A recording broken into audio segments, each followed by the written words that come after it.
Been at this now for a while now. Who has been the greatest influence in your life? God. Why? God has been your greatest influence? God has been my greatest influence. Now, I was raised by my father. My father, I was born in England. okay. My mother is British, and my father is Ijo, from Rivers State, Abonima, Kalabari clan in Ijo ethnic group. My mother is British, and I was born in England, and my father brought me back home when I was 4 years old. And he took me straight to the creeks. He didn't raise me in Lagos. He didn't raise me in Port Harcourt. He didn't raise me in Enugu, which were then the cities of the eastern Nigeria as at that time, because I came before independence. And I was raised by my father, who taught me to be bold and not to be afraid. My father raised me not to fear him, but to respect him and honor him, because he's my father. My grandmother, his mother, raised me to be truthful, to be fearless, to be prepared to speak the truth.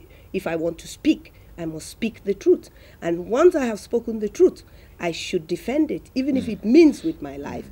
And I cannot say I can't say behind somebody what I'm not prepared to say in front of them. So if that is my upbringing.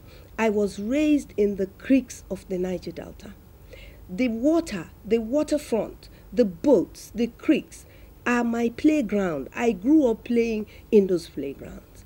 I grew up handling a motorcycle at the age of 13. I've said all this before. My father allowed me to do whatever I wanted to do, even if there was a level of risk involved. I have to learn and confront the risks that are involved in life. And that was how I was raised. But I was raised to be fearful of Almighty God, respectful of every person, but never to lay myself down to be walked all over. So that's the type of person, type of person that I am. Now, 15 years ago or thereabouts, when you were in your mid-40s or thereabouts, you started this agitation, process. So what happened? Was it a midlife crisis, or did something happen to you that I don't even know what people call midlife crisis. Okay, so you were confronted with an issue that you wanted to deal with, that you thought it was a little bit unjust, or just not should not be on the table. So what triggered it? What triggered this? I was raised to speak against injustice. When I was a little girl growing up in my community, when people are fighting in school, and there is always fighting in school at recess. There will be always a disagreement and children will fight. When others will gather around and will be shouting and clapping and saying something like "Krok Roy Yangabo" in my language, which means the winner, I'm on the side of the winner, the winner takes all, that kind of stuff. I will say no, I will go in and I will separate the fight. And I want to know why the fight is taking place as a child. And I will say, no, you're wrong. Why did you do that? Why did you shouldn't have done. So it is settled. That's the way I am. So I have always had this thing inside of me. It was only the that it will manifest.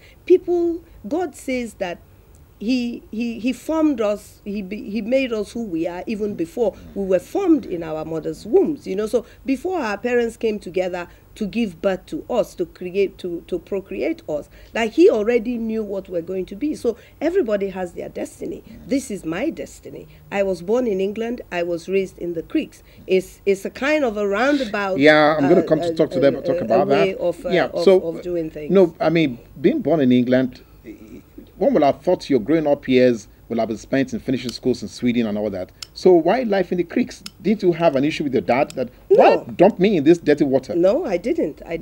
As a matter of fact, I believe that I am who I am today because I was raised in the creeks, and because I was raised with the amount of love and truth and uprightness with which I was brought up.